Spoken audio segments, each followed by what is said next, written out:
ఈ రోజే డౌన్లోడ్ చేయండి. మీ ఫేవరెట్ షోస్ చూడండి. నానా,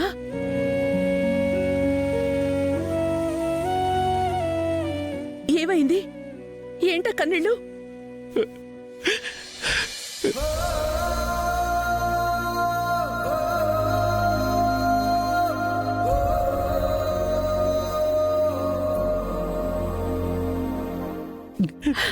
ఏమైంది నానా? విషయం చెప్పు. తప్పు చేశానమ్మా, చాలా పెద్ద తప్పు చేశాను.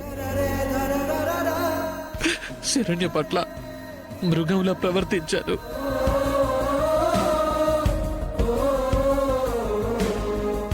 సమీర విషయంలో తను నిజంగా ఏ పాపం ఎరగను అని చాలాసార్లు నాతో చెప్పాలని ప్రయత్నం చేసింది. అయినా కూడా నేను వినిపించుకోలేదమ్మా.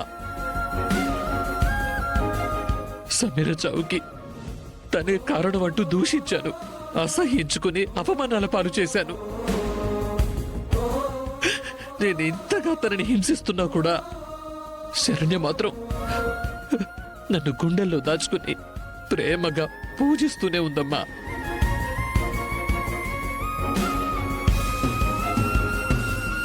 ఈ కుటుంబం కోసం, ఈ ఇంటి పరువు కోసం, మనందరి కోసం తను మాటలు పడ్డా పర్వాలేదనుకుందమ్మా. చివరికి నేను వేసిన దొంగ అన్న నిందని కూడా తన మీద వేసుకుని ఈ గడపకే దూరం అవ్వడానికి సిద్ధపడింది. ఎంతటి త్యాగమూర్తమ్మా నీ కోడలు.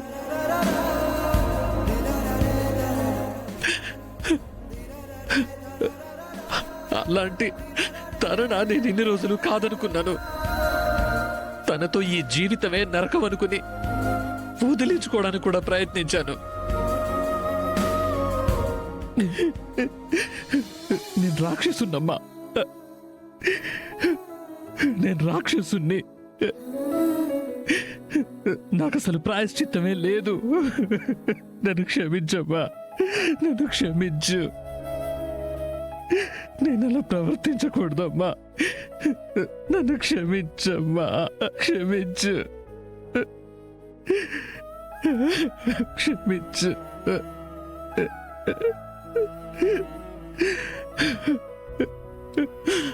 నాన్న దర్శన్, లే నాన్నా. దర్శన్, ఏంటి నాన్న ఆ మాటలు? కాపురం అన్నాక ఒకరిపై ఒకరికి ఇటువంటి అపోహలు, అనుమానాలు చాలా సహజం నాన్న. పరిస్థితుల ప్రభావం మూలంగా మీ మధ్య ఇలా జరిగింది. అంత మాత్రం చేత నువ్వేదో తప్పు చేసినట్టు కాదు నాన్నా. ఒకవేళ తప్పు చేసే మనస్తత్వం నీదే అయ్యుంటే శరణ్య లాంటి మంచి అమ్మాయిని నేను నీ జీవితంలోకి ఎందుకు తీసుకొస్తాను నాన్నా?